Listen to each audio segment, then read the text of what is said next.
Tänään mä puhun suomen kielessä olevista päätteistä, siis muista kuin sijapäätteistä, joita on tosi vaikea kääntää muille kielille, mutta jotka muuttaa sanan merkitystä joskus jopa huomattavasti.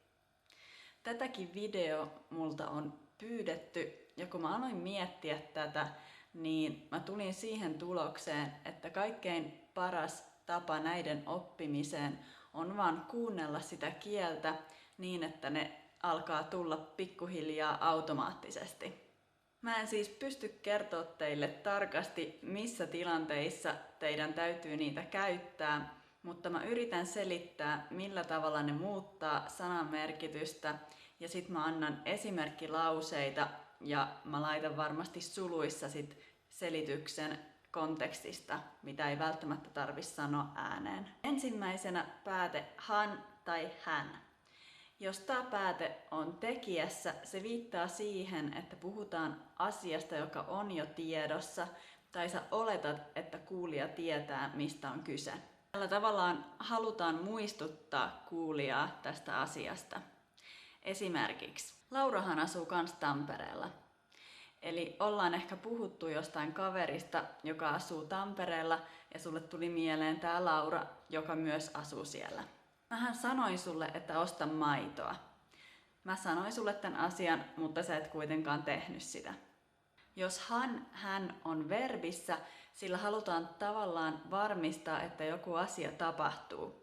Virallisesti nämä ei ole kysymyslauseita, mutta niihin kuitenkin odotetaan vastausta. Tuleehan iskä kotiin viikonlopuksi?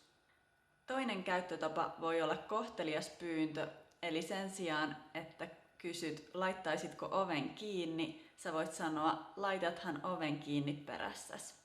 Seuraava pääte on pä. Ja jos tää on tekijässä, niin sillä halutaan tavallaan leuhkia jollain asialla. Esimerkiksi, mäpä sain täydet pisteet kokeesta, mutta te muut ette saanut.